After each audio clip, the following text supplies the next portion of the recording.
안녕하세요.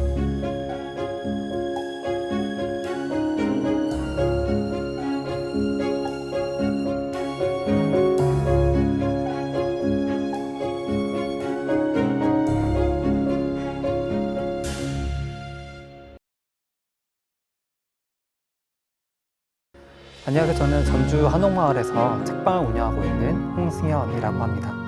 오늘 제가 여러분께 소개하고 싶은 책은 정혜윤 작가의 사생활의 천재들이라는 책입니다. 저는 사람은 사람에게 가장 많은 영향을 받는다고 생각합니다. 그래서 제 주변에는 항상 좋은 사람들을 곁에 두고 싶죠. 특별히 20대 때는 좋은 친구들, 좋은 스승을 만나고 싶었습니다. 그리고 진지한 고민들을 참 많이 했던 것 같아요. 나는 어떠한 사람들이 될지, 어떠한 사람으로 성장하고 싶은지, 그런 중에 이 책을 만났는데요. 이 책에는 이런 글이 있습니다. 제가 잠깐 읽어드릴게요. 우리는 아직 존재해 본 적이 없는 다른 사람이 되기 위해서가 아니라 성공했다고 여겨지는 다른 사람처럼 되기 위해서 너무 많은 시간을 쓴다. 주위에서 흔히 볼 수 있는 다른 사람과 비슷해지기 위해서 너무 많은 시간을 쓴다. 우리는 이 사회가 요구하는 바로 그 사람이 너무 빨리 되는 바람에 치열하지도 창조적이도 타인에게 영감을 주지도 못하는 어중간한 존재가 되어버린다. 저는 이런 사람이 될까봐 참 두려웠습니다. 그래서 책을 통해서 많은 스승을 만나고 싶었고, 특별히 이 책에서 만난 스승들은 저에게 큰 영향을 주었죠. 그러면서 이 책에 소개하는 사람들을 열심히 취재하기 시작했고, 또 열심히 따라 살려고 살았던 것 같습니다.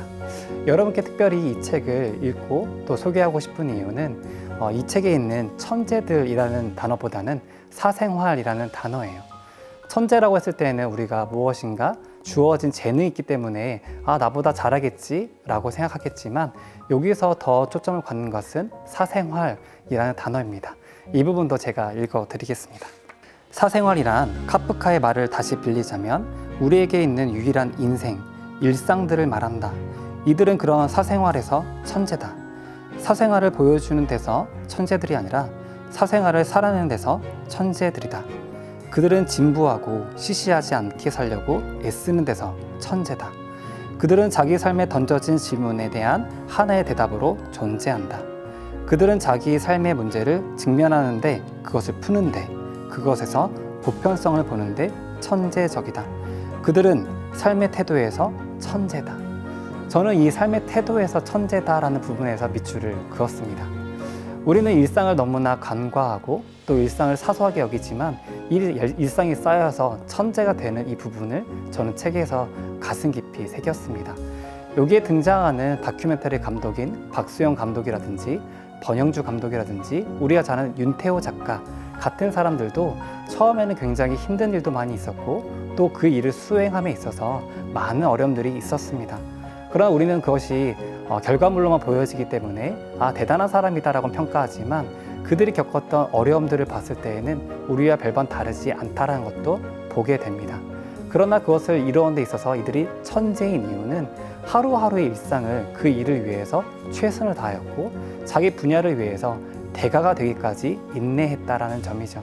그 점에서 우리와 차이가 있지 않은지 다시 한 번 더 돌아보게 됩니다. 사생활에서 천재가 되는 방법들은 여러 가지가 있겠지만, 이 책에서 말하는 이 사생활, 우리에게 주어진 일상과 인생을 살아가는 방법에 대해서는 이 책을 너무나도 권하고 싶은 것이죠. 책 마지막 부분을 제가 읽어드리면서 이야기를 마치려고 하는데요. 정혜윤 작가는 자신의 친구의 출간회에 가서 읽지 못했던 연설문을 이 책에 담고 있습니다. 친구에게 책을 선물하면서 캐슈넛을 동시에 선물하는데, 그 캐슈넛을 선물한 이유에 대해서 이렇게 이야기합니다. 존 복의 책을 말하면서 말이죠. 이 사실을 명심하기 바랍니다. 현실주의자가 되기 바랍니다. 이 사이에 깨문 그 희망 때문에 끝없는 피로 한가운데서도 일을 행할 수 있는 힘이 생겨납니다. 그 희망 때문에 적절치 못한 순간의 외침을 참을 수 있는 힘이 생겨납니다. 그 희망 때문에 다른 무엇보다도 악을 쓰면서 울부짖지 않을 수 있는 힘이 생겨납니다. 이 사이에 희망을 물고 있는 사람은 형제든 자매든 존경을 받을 만합니다. 이 사이에 깨문 이 희망들이 넝마인지 새 것인지는 중요하지 않습니다. 밤을 이겨내고 살아남아 새로운 날을 꿈꾸기만 한다면 말입니다. 그래, 이 부분이야 이 사이에 깨문 희망. 바로 그것 때문에 너에게 캐슈넛을 선물해. 이와 이 사이에 깨문 그 희망 때문에 캐슈넛을 선물했다라는 거죠. 이와 이는 우리의 현실을 말합니다. 그리고 그 현실 가운데 깨무는 그 희망 때문에 우리는 견딜 수가 있는 것이죠. 그 희망과 같은 캐슈넛, 그 희망과 같은 이 책을 붙들고 또 한번 나아가면 어떨까요? 오늘 여러분께 이 사생활의 천재들이라는 책을 추천해 드립니다. 감사합니다.